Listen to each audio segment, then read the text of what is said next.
হযরত মুহাম্মদ সাল্লাল্লাহু আলাইহি ওয়াসাল্লাম যখন উনি আহত হয়েছিলেন এখানে এসে উনি আশ্রয় নিয়েছিলেন। চলুন আপনাদেরকে দেখে জায়গাটা। এটাই সেই জায়গা, এখানে তিনি মাথা রেখেছিলেন। এখনো জায়গাটা নরম, ঠিক এখানেই তিনি এভাবে মাথাটা রেখেছিলেন, যার কারণে এই জায়গাটা এখন পর্যন্ত নরম হয়ে আছেন। উনি আসলে কতটাই না কষ্ট পেয়েছেন সেটা আমরা বুঝবো না। ওনার সাহাবীরাও ওনার আদেশ মানেননি, যার কারণে ওনারা এই যুদ্ধটা হেরে যান। আমরা যেই জায়গাটা দেখালাম যে হযরত মুহাম্মদ সাল্লাল্লাহু আলাইহি ওয়াসাল্লাম ওনার মাথা রেখেছিলেন, ওখান থেকে উনি যখন এই জায়গাটাতে আসেন, এই জায়গাটাতে ধুলাবালি ছিল, তো উনি নামাজ পড়ার জন্য নিজের পা দিয়ে এই জায়গাটা এভাবে পরিষ্কার করেছিলেন, যেটাকে বলা হয় ফাসহা, মানে ফ্রেশ করা, এই জায়গাটাকে ক্লিন করা। যার কারণে এই মসজিদটার, এই জায়গাটার নাম দিচ্ছে ওরা আল ফাসহা মসজিদ। এটাই হচ্ছে সেই ফাসহা মসজিদ। এই রিজনে এই জায়গাটা এখনো পাথর করা, আপনারা দেখতে পাচ্ছেন। বাকি সব ওনারা টাইলস করে ফেলছেন, কিন্তু এই জায়গাটা এখনো পাথর করা আছে।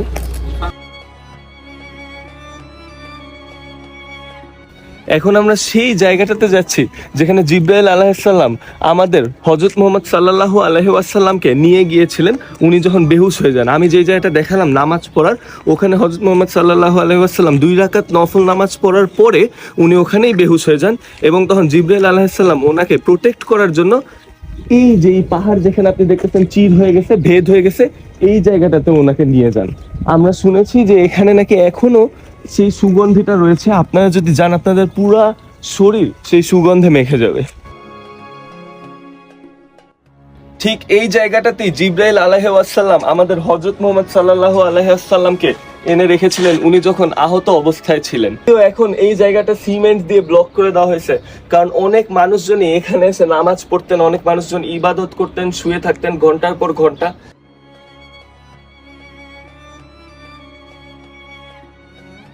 তা আমি মাত্র ওই জায়গাটা থেকে নামলাম, আর আমার হাতের মধ্যে একটা খুবই হালকা সুগন্ধ আমি পাচ্ছি। আমি কিন্তু কোনো পারফিউম বা আতর কোনো কিছুই লাগাইনি। এটা পুরোপুরি একটা অসাধারণ ব্যাপার যে এখান থেকে নেমে আমার গায়ে এই গন্ধটা হয়েছে। অনেকেই বলে যে এখানে আর কিসের গন্ধ হবে, এখানে আসলে আর কোনো কিছুর গন্ধ আসা সম্ভব না হযরত মুহাম্মদ সাল্লাল্লাহু আলাইহি ওয়াসাল্লামের গন্ধ ছাড়া। কিন্তু যেহেতু এটার পিছনে কোনো সঠিক হাদিস বা কোথাও এটা নিয়ে লেখা নেই, তাই আমি এটা বলতে পারছি না যে এটা আসলে কিসের গন্ধ।